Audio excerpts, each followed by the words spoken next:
travelers, welcome back to my channel. And if you're new here, welcome. My name is Jara and I make vlogs about my life here in Japan in general. So una sa lahat, gusto kong magpasalamat sa lahat ng pumunta sa aming first ever community hangout, which was held January 9th. And yeah, hindi namin ini-expect na maraming pupunta. So we were thinking that maybe only 10 or 15, but I think we were more than 30 people in the Discord channel. So maraming salamat sa mga pumunta and, participated in the discussion. And we are looking forward to meet you again soon. Okay? In today's video, I would like to talk about my JET program lesson plan. So just a quick disclaimer, there are many ways on how you can make your lesson plan. So during my time when I was called for an interview, the committee did not give us, a template or a concrete guideline on how we should make our lesson plan. Just that we were told to make a lesson plan and that the demo is for 5 minutes.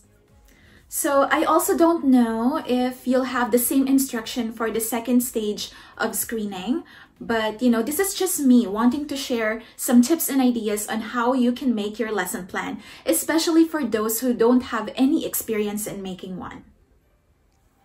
Okay, so like what I said, there were no guidelines, there was no template given to us.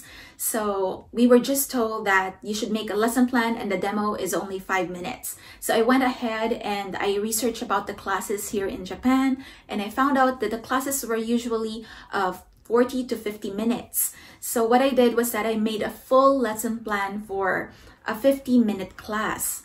So as you know, I don't have a teaching degree. I don't have a background in education, but I learned how to make a lesson plan by taking a TESOL certification. And so I followed that. I followed what they taught us in during that time that I took my TESOL certification.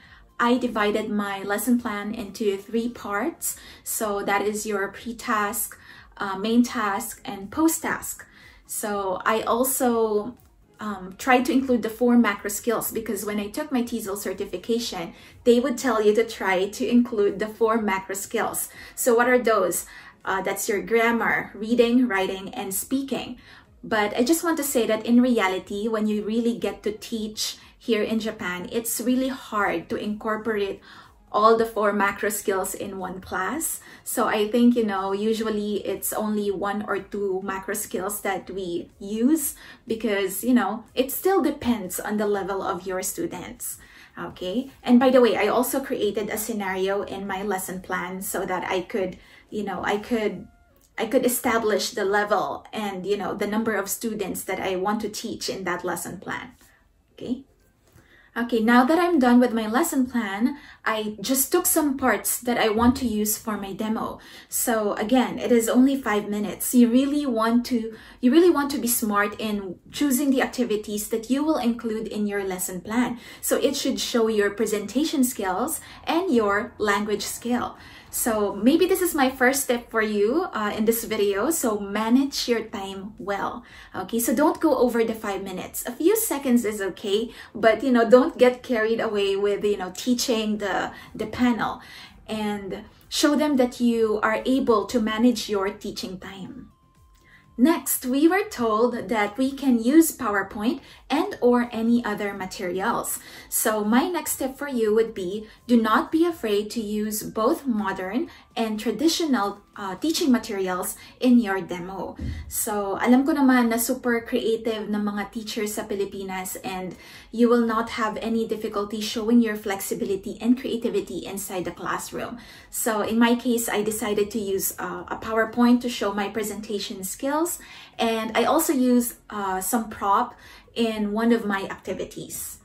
All right, next tip, if you can, incorporate culture in your lesson. So remember that when you come here to Japan, you will be representing the Philippines. So it would be nice if you can show the panel that you can include our culture in the lesson. So in my case, my topic was prepositions. So I bought one of those little jeepney souvenirs that you can buy from SM, and I used it as a prop. I put it in random places, and then I asked my students, okay, so where is the jeepney? they would answer, "It's on the table. It's under the chair." So, you know, there are many ways where you can include culture in your lesson. And even now that I am in Japan, I am now teaching in Japan, I try to incorporate Filipino culture whenever I get the chance. Okay, so tip number 4, make your lessons engaging. So provide opportunities for your students to speak and to really participate in your lesson. So in my case, I even had the panel sing a song and do gestures with me. So, you know, it's possible. It's possible to do fun activities in just 5 minutes. Okay, so my last advice, which is also something that I shared during our community hangout on the Discord server. So I told the participants that think about the current situation. So right now we are still in the midst of a pandemic and we are not sure when things are going back to normal. So in Japan, for example, the case here in Nara, classes are shortened. So we practice social distancing. So think about how can you create fun and engaging lessons when it's difficult to have group work or pair work. So yeah, I hope that you can create fun and engaging lessons that are also flexible. Alright, so that's it guys. Thank you so much for watching this video until the end. If you need more ideas on how to make that lesson plan, or maybe you need more tips, I will put some links, useful links in the description box for you. Okay, so if you're not yet part of the Discord server, I think you're missing out. So that is where Adrian and I usually hang out, and you know, we can talk about anything under the sun, not just about the JET program. Okay, so follow me on my socials too. So I will do my best to be active on social media, but Discord is where I'm usually at.